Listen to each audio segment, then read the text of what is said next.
Perkenalkan, nama saya Rafli Ihwan Pasha. Saat ini saya merupakan mahasiswa aktif di Quick and Gi School of Business Jakarta, jurusan manajemen tahun angkatan 2018. Video ini dibuat untuk memenuhi kewajiban saya sebagai mahasiswa aktif di dalam mata kuliah bank dan lembaga keuangan lainnya. Saat ini, saya akan membahas mengenai produk investasi. Jadi produk investasi itu sangat banyak banget. Kalian kalau misalkan ingin membeli produk investasi bisa melalui pemerintah ataupun produk investasi yang diterbitkan melalui pihak swasta.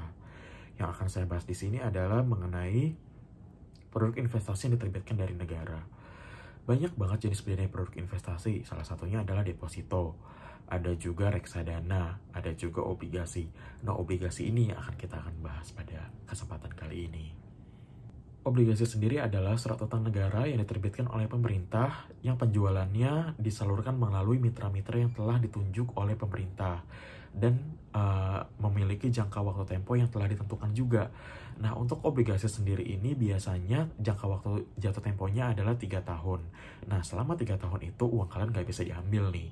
Jadi kalian harus kayak lupain aja uangnya. Nanti ketika udah 3 tahun, nanti kalian akan menikmati manfaatnya.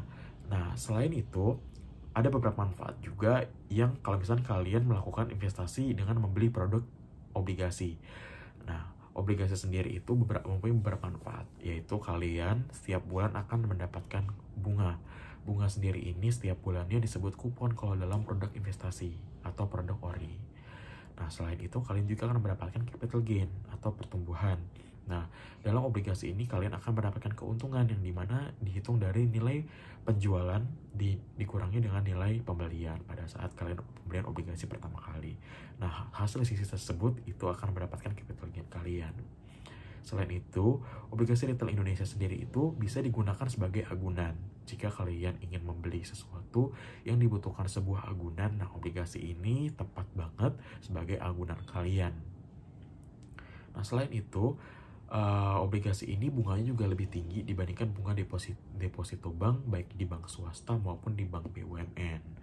Nah, kalian akan nanya obligasi, aman gak sih? Jawabannya ya tentu aman, karena obligasi ini udah punya undang-undangnya sendiri, yaitu Undang-Undang Nomor 24 Tahun 2002 mengenai surat utang negara. Jadi kalian gak perlu khawatir kalau misalkan uang kalian akan hilang atau apa. Nah, kenapa sih pemerintah menerbitkan surat utang negara ini?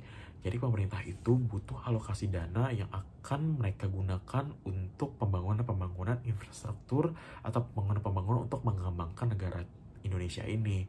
Jadi dalam jangka waktu tempo yang udah pemerintah janjikan, mereka akan mengembalikan uang yang telah kalian investasikan kepada negara. Nah, selain itu banyak banget manfaat-manfaat lainnya. Nah,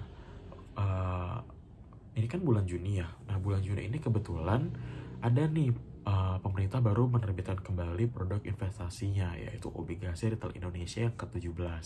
Nah, obligasi yang ke-17 ini ada beberapa manfaat yang udah saya sebutkan tadi gitu. Salah satu manfaatnya adalah bunga kali ini sebesar 6,4% per tahunnya dengan pembayaran pajak sebesar 15%. Yang dimana pajak ini jauh lebih kecil, 0,5% dibanding kalau misalnya kalian menginvestasikan uang kalian dalam deposito bank.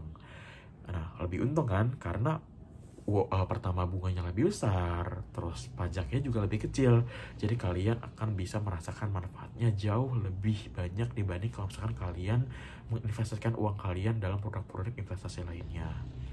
Nah, tips dari saya, kalau misalkan kalian ingin berinvestasi, cari tahu dulu apa investasi yang akan kalian ingin tanamkan uang kalian di situ.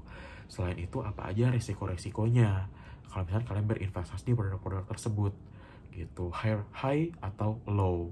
Biasanya ada, kalau misalnya kalian ingin cepat balik modalnya, kalian biasanya belinya yang high risk. Tapi kalau misalnya kalian ingin aman-aman aja, nggak kenapa-napa, dengan tingkat pertumbuhan yang kecil, kalian bisa membeli yang low atau yang medium risk kayak gitu. Itu aja sih tips and trick dari saya dan penjelasan dari saya mengenai produk obligasi yang ada di Indonesia ya, atau pemerintah perjualbelikan untuk masyarakat luas. Mohon maaf apabila ada kesalahan atau materi yang kurang jelas. Saya Rafli, mohon pamit. Sampai jumpa.